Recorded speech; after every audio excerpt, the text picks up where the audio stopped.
Hi అండి, welcome back to my channel Aparna's kitchen. Hi అండి, ఎలా ఉన్నారంతా? బాగున్నారా? నేనైతే చాలా బాగున్నాను. ఈరోజు అయితే నూపప్పు సిమ్లీ చూపిద్దామని మీకు చేస్తున్నానండి. చాలా రోజులు అయిపోయింది వీడియో చేసి, ఒక 5-6 రోజులు అయి ఉంటుంది. సో చూడండి, ప్రాసెస్ విషయానికి వస్తే ఒక కప్పు నిండా తీసుకున్నాను నూపప్పు. ఒకసారి దోరగా వేయించుకోవాలన్నమాట. వేయించుకోకపోయినా పర్లేదు, వేయించుకుంటే ఇంకా బాగుంటుందని చెప్పేసి వేపిస్తున్నాను. మీకు నచ్చిన వాళ్ళు స్కిప్ చేసేయచ్చు. సో చూస్తున్నారు కదా, దోరగా వేయించుకోవాలండి. ఇంకేంటండి, ఎలా ఉన్నారంతా? నేను వీడియోలు ఈ మధ్యన చేయడం మానేశానండి. చాలా బిజీగా ఉన్నాను, ఖాళీ లేక మానేశాను అనమాట. ఇంకేంటండి, మీరంతా ఎలా ఉన్నారు? బాగున్నారా? ఇప్పుడు మనం వేపించిన తర్వాత చల్లార్చుకున్నాక నూపప్పు అంతా మిక్సీ జార్లోకి తీసుకుని ఒకసారి మిక్సీ పట్టేసుకోవాలి. మొత్తం బెల్లం వేయకుండా ప్లెయిన్గా మిక్సీ పట్టుకోవాలన్నమాట.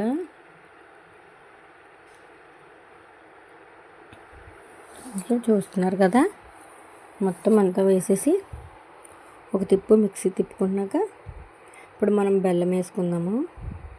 చూడండి, 4 యాలక్కాయలు దంచుకొని వేస్తున్నాను, ఫ్లేవర్ బాగుంటుందని చెప్పేసి. మీకు ఇష్టం లేని వాళ్ళు అయితే స్కిప్ చేసేయండి, నష్టం లేదు. ఆ ఫ్లేవర్ బాగుండాలి, మాకు ఆ ఫ్లేవర్ తగలాలని అనుకుంటే ఒక 3-4 చితగొట్టుకొని వేసుకోండి. చాలా సింపుల్ రెసిపీ అండి, ఈవెన్గా చేసుకునే రెసిపీ, కానీ చాలా టేస్టీగా ఉండే రెసిపీ.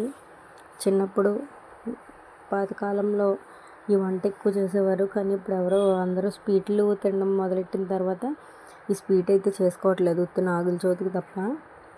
పుట్టలో పాలు పోయడానికి వెళ్ళినప్పుడు తప్ప ఖచ్చితంగా చేసుకుంటున్నారు. అది కూడా ఆ స్వీట్నెస్ తినలేక తగ్గించేసి ఏదో కొంచెం శాస్త్రానికి చేసుకుంటున్నారు అంతే. సో చూస్తున్నారు కదా, ఇది అమ్మాయిలకి అయితే చాలా మంచిదండి.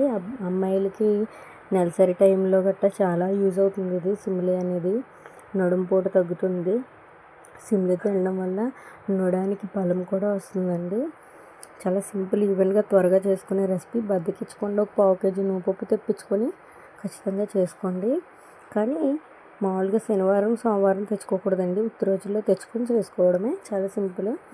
సో చూస్తున్నారు కదా, నూపప్పు అయితే మొత్తం మిక్సీ పట్టేసాను. ఇప్పుడు బెల్లాన్ని కూడా ఇందులో వేసుకొని ఒకసారి మొత్తం కలుపుకున్నాము.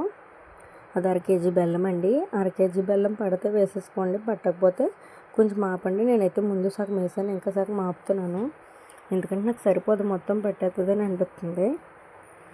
వేసేసుకున్న తర్వాత మీకు మిక్సీ పట్టేటప్పుడు చూపిస్తాను. ఏం లేదండి, సింపుల్ రెసిపీ ఇది.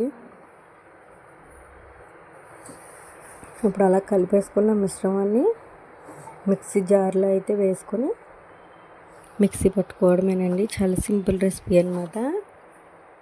అదిగోండి, చూస్తున్నారు కదా, మిక్సీ పడతాను ఇప్పుడు.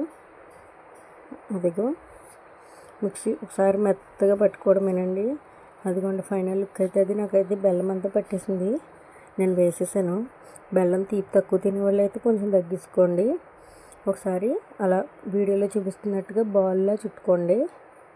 అదిగోండి ఆ సైజు, ఎవరికి ఇష్టమైన ఏ సైజులో తినేవాళ్ళు అయితే ఆ సైజులో చుట్టుకోండి. మాకైతే ఈ సైజు, అందుకని చెప్పి నేను ఈ సైజు చుడుతున్నాను. అదిగోండి ఫైనల్ లుక్ అయితే అది. నచ్చితే లైక్ చేయండి, షేర్ చేయండి, సబ్స్క్రైబ్ చేయండి.